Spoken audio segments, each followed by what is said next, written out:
Pada pertemuan keempat ini, kami akan membahas tentang pasar konsumen, pasar bisnis, dan pasar pemerintah.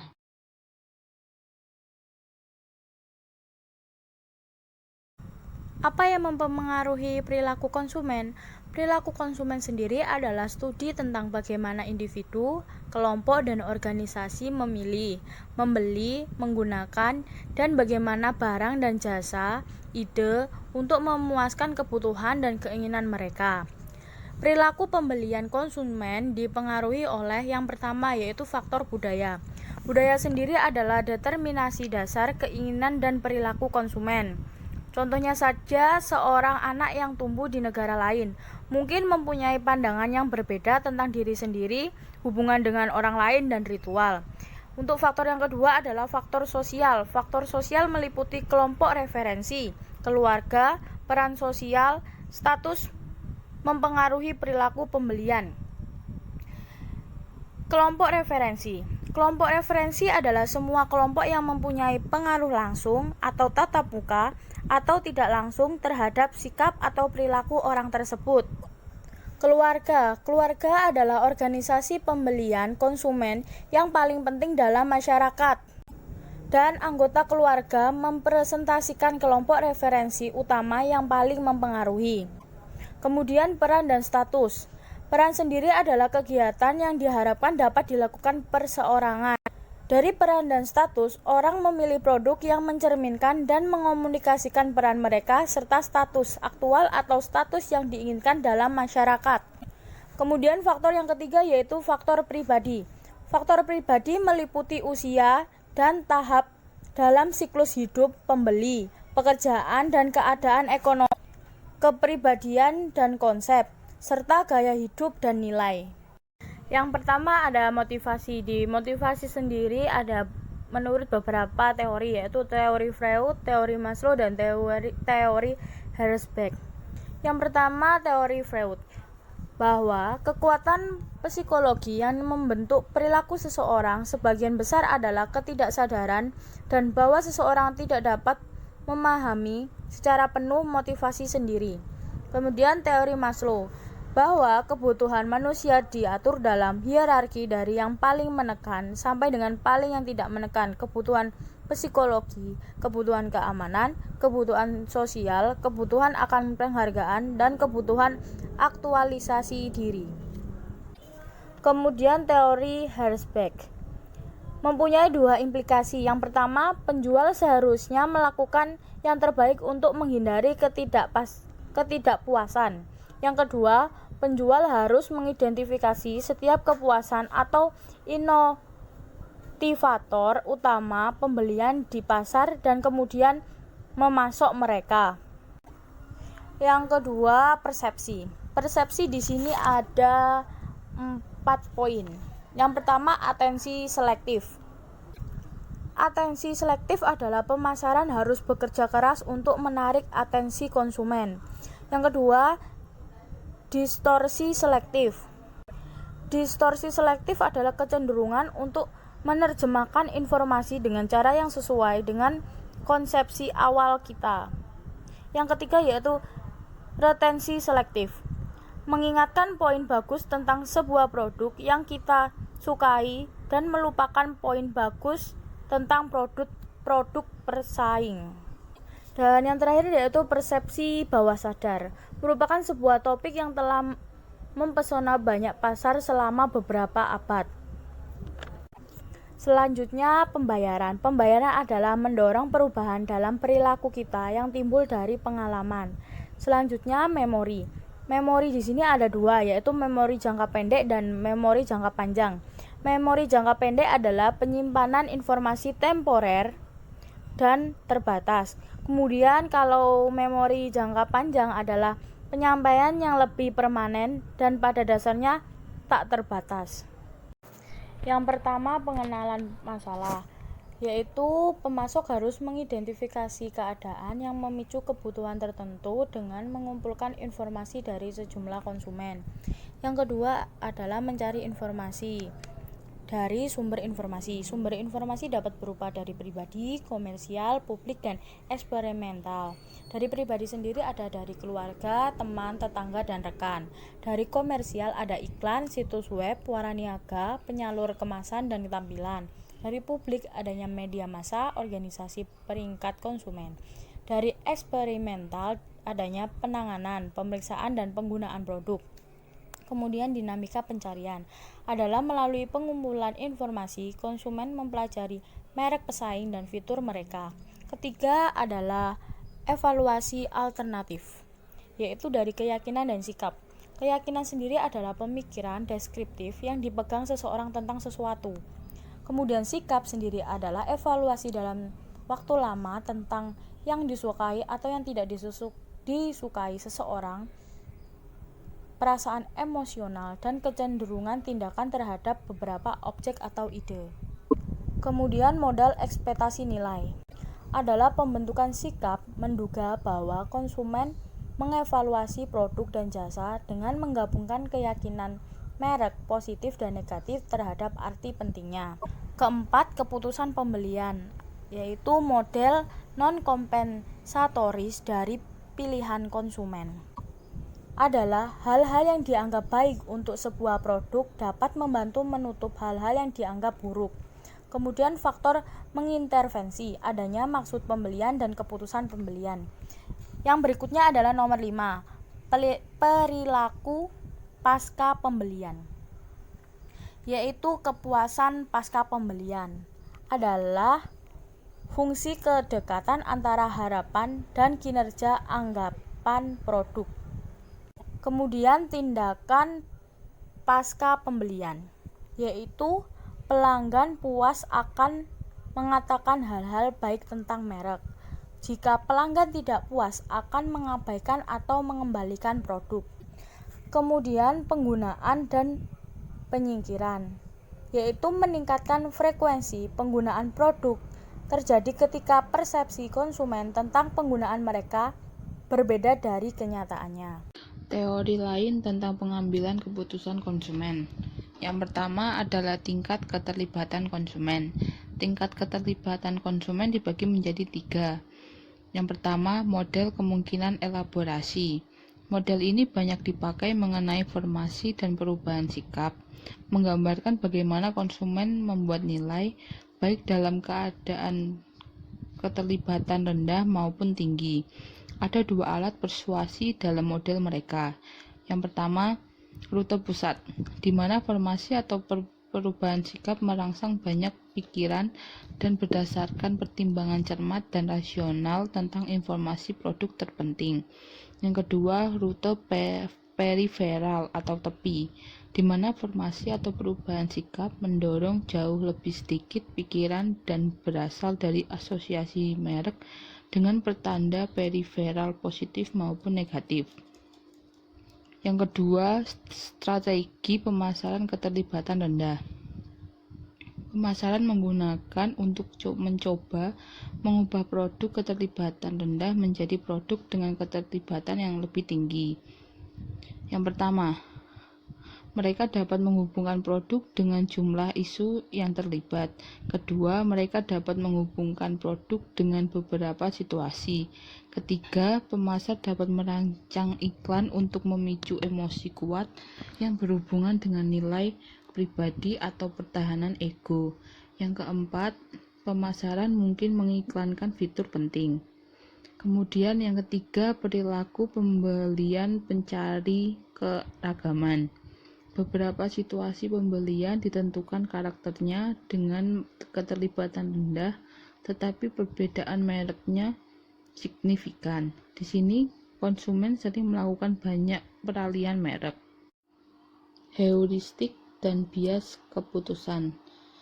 Heuristik dan bias keputusan dibagi menjadi 3. Yang pertama, heuristik ketersediaan. Konsumen mendasarkan prediksi mereka berdasarkan kecepatan dan kemudahan, di mana satu contoh hasil tertentu muncul di pikiran mereka. Yang kedua, heuristik representatif. Konsumen mendasarkan prediksi mereka atas serepresentatif atau semirip apa suatu hasil dengan contoh lain. Yang ketiga, heuristik penjangkaran dan penyesuaian.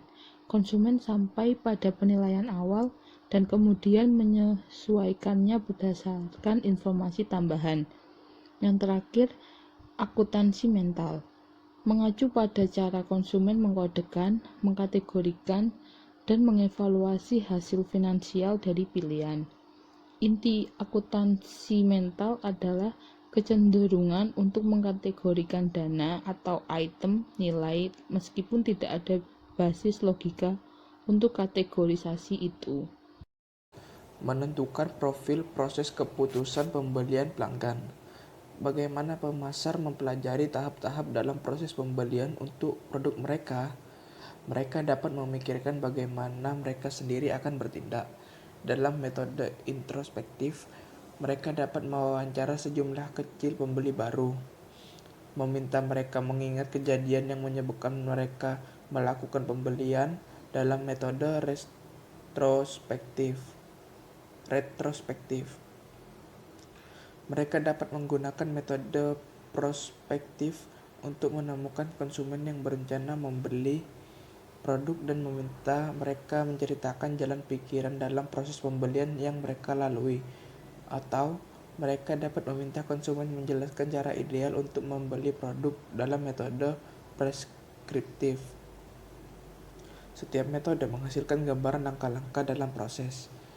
Berusaha memahami perilaku pelanggan dalam hubungannya dengan produk disebut memetakan sistem konsumsi pelanggan, siklus aktivitas pelanggan, atau skenario pelanggan. Pemasar dapat melakukannya untuk kelompok kegiatan seperti mencuci baju, menyiapkan pernikahan, atau membeli mobil. Membeli mobil misalnya mencakup seluruh kelompok kegiatan: memilih mobil, menandai pembelian, membeli asuransi, membeli aksesoris, dan seterusnya.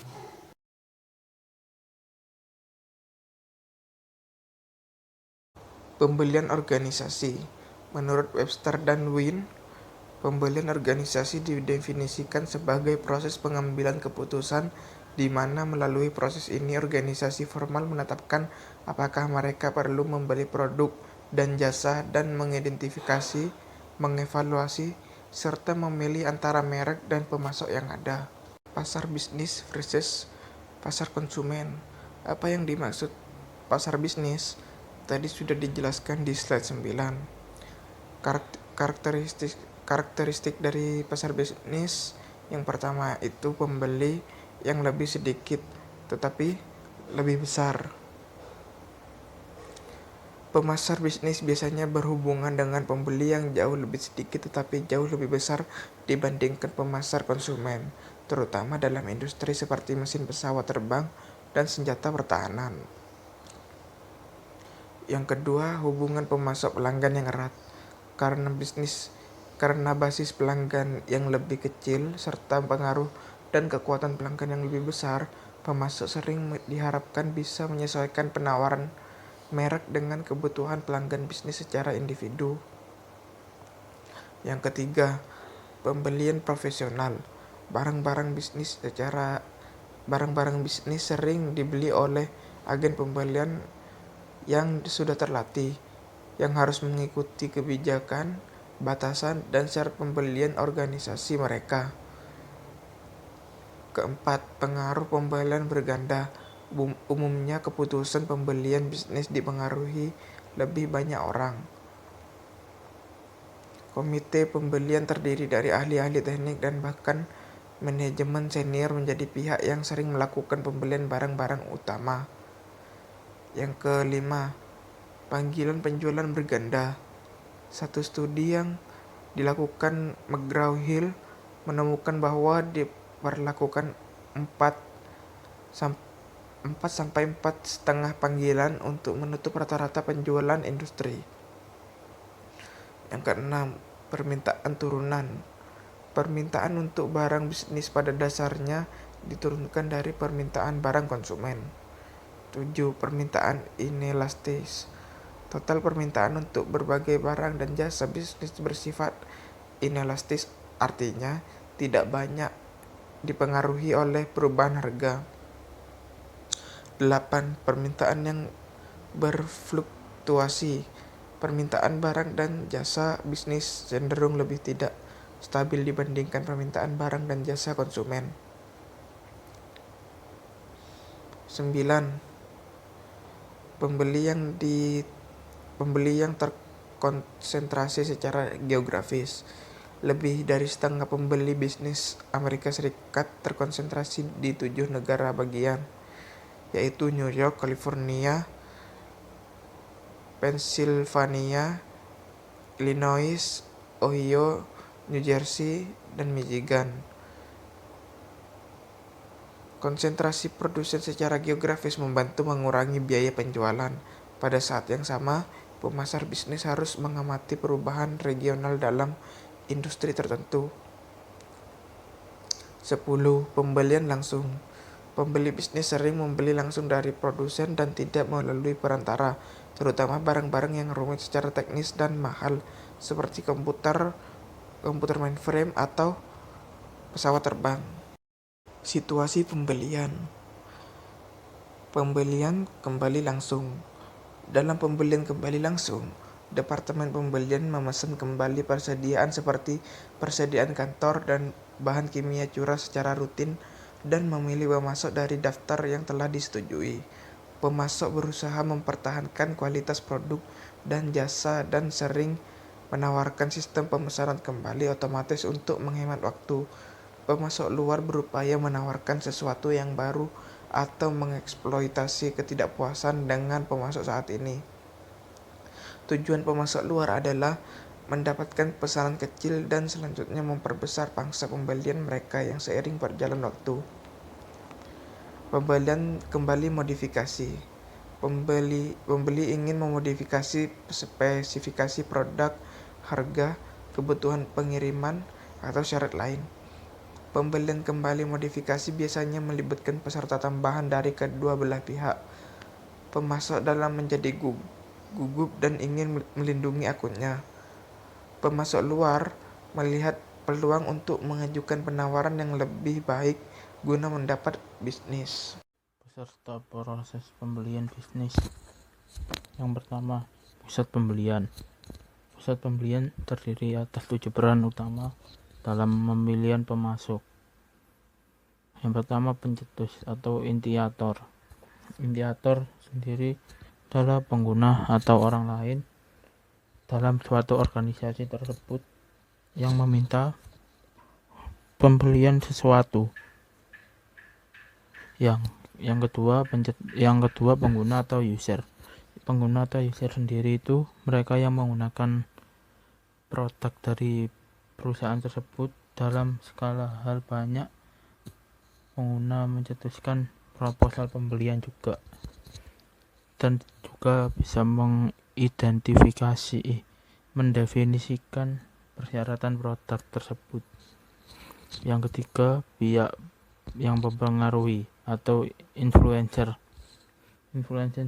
Influencer sendiri adalah orang yang mempengaruhi keputusan pembelian, sering dengan membantu mendefinisikan spesifikasi yang menyediakan hal tersebut. Yang keempat, pengambilan keputusan atau decider. Decider sendiri adalah orang yang memutuskan persyaratan atau mengambil hak keputusan yang mutlak tersebut. Yang kelima, pemberi persetujuan atau approver. Approver sendiri merupakan mempunyai otoritas resmi untuk memilih pemasok dan lain-lain, seperti mengatur syarat pembelian. Pembeli itu juga dapat membantu menyusun spesifikasi produk. Yang keenam, yaitu pembeli atau buyer. Orang yang tersebut mempunyai otoritas resmi untuk memilih pemasok dan pengatur syarat pembelian. Pembeli juga bisa disebut sebagai raja. Ya, yang ketujuh, penjaga gerbang atau gatekeeper. Gatekeeper sendiri adalah orang yang mempunyai kekuatan untuk mencegah mencegah penjual atau informasi agar tidak menjangkau anggota pusat pembelian. Misalnya antara agen dan niaga. Ya, yang kedua, dari peserta proses pembelian bisnis sendiri, yaitu pengaruh pusat pembelian. Pengaruh pusat pembelian sendiri itu biasanya meliputi beberapa peserta yang mempunyai minat, otoritas, status, dan persuasivitas. Ya, yang selanjutnya, penentuan target pusat pembelian. Ya, dalam menentukan target pusat pembelian ini, pemasar bisnis harus juga mengetahui peserta utama dalam pengambilan keputusan. Ya, keputusan ini sangat mempengaruhi mereka juga. Sejauh mana pengaruh tersebut dan dari kriteria seperti apa yang mereka gunakan. Pemasar bisnis juga tidak selalu mengetahui secara persis jenis apakah kelompok yang terjadi sepanjang proses pengambilan keputusan tersebut. Ya, yang selanjutnya yaitu proses pembelian atau pengadaan dalam kurung procurement. Yang pertama yaitu persepsi departemen pembelian. Persepsi departemen pembelian itu sendiri di mana masa lalu pembelian itu menduduki posisi yang sangat rendah dalam hierarki manajemen. Kerasnya persaingan tersebut inilah yang menjadi penyebab banyak perusahaan yang meningkatkan mutu departemen pembeliannya. Ya, yang kedua itu organisasi dan administrasi pembelian, yaitu sebagai mana besar profesional pembelian tersebut menggambarkan, yaitu pekerjaannya dalam mereka sebagai lebih strategis, lebih teknis, berorientasi tim, dan lebih melibatkan tanggung jawab daripada sebelumnya. Beberapa perusahaan ini juga melakukan pemusatan pembelian pada kantor pusat. Ya, berikutnya tahap dalam proses pembelian. Yang pertama yaitu pengenalan masalah. Proses pengenalan masalah ini dimulai ketika seorang di dalam perusahaan tersebut menyadari adanya masalah atau kebutuhan yang bisa diatasi dengan cara memperoleh barang atau jasa. Yang kedua, deskripsi kebutuhan umum dan spesifikasi produk. Ya, berikut ini pembeli menentukan karakteristik umum barang yang diperlukan sebagai berikut kuantitas. Ya, yang ketiga, pencari pemasok. Selanjutnya, pembeli juga perlu mengidentifikasi pemasok yang paling tepat melalui direktori perdagangan. Di pencari pemasok ini ada beberapa jenis, yaitu situs katalog, pasar vertikal, situs lelang atau pure play, pasar spot atau bursa pasar, bursa pribadi, pasar barter, aliansi pembelian. Recruitment membangun link extranet langsung ke pemasok utama, membentuk aliansi bisnis. Yang terakhir, mendirikan situs pembelian perusahaan. Ya, yang keempat yaitu pengumpulan proposal. Di pengumpulan proposal ini, pembeli mengundang pemasok yang lolos untuk menyerahkan proposal tersebut. Yang kelima, pemilih pemasok atau vendor. Ya, di sini kita juga bisa memilih vendor sesuai keinginan kita, dan juga kita juga dapat bisa memilih vendor yang cocok untuk di perusahaan kita juga. Yang keenam, spesifikasi pesanan rutin, yaitu spesifikasi ini setelah memilih pemasok, yaitu pembeli menegosiasikan pesanan akhir dan membuat daftar spesifikasi teknis.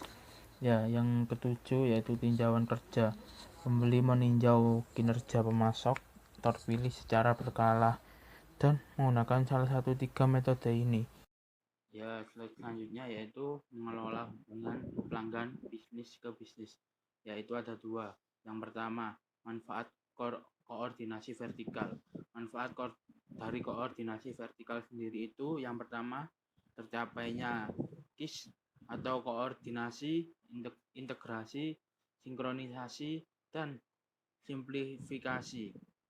Ya, yang kedua, menjadi problem solver di setiap masalah dan konflik semua pihak. Yang ketiga, membantu pimpinan dalam melakukan sinergi kinerja dan tugas-tugas tersebut.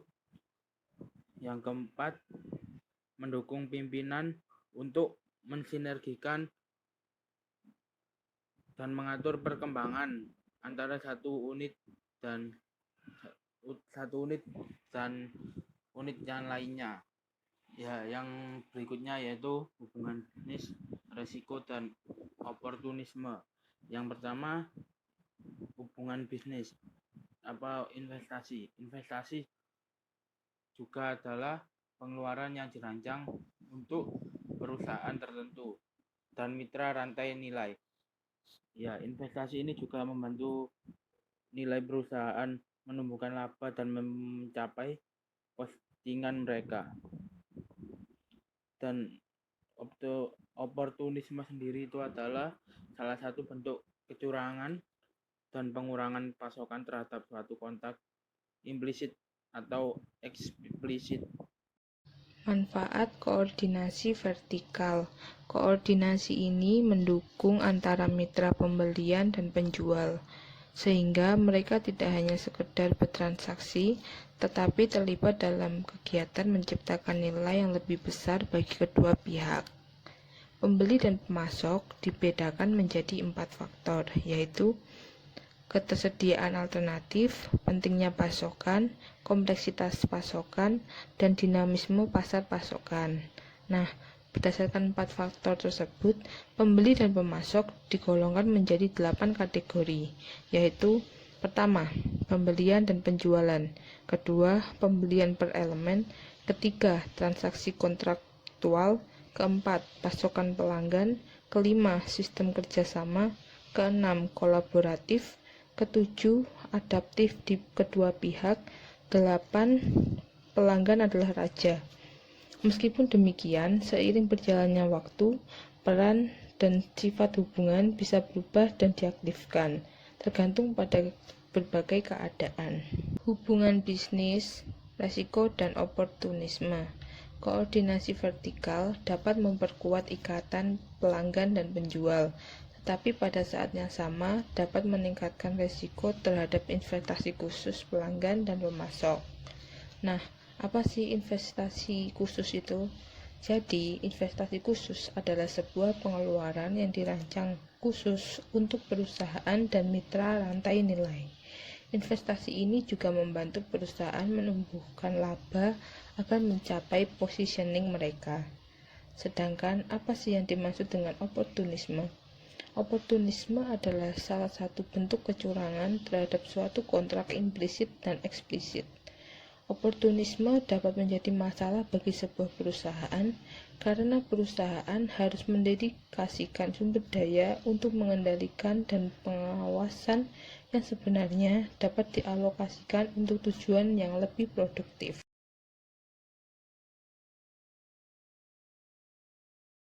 Pasar lembaga dan pemerintah. Pasar pemerintah adalah sebuah organisasi atau lembaga yang membeli produk untuk menjalankan kegiatan operasionalnya, melayani berbagai kebutuhan kepentingan masyarakat. Contoh dari pasar pemerintah adalah sekolah, rumah sakit, penjara, dan lain-lain. Pasar ini biasanya memiliki anggaran yang rendah.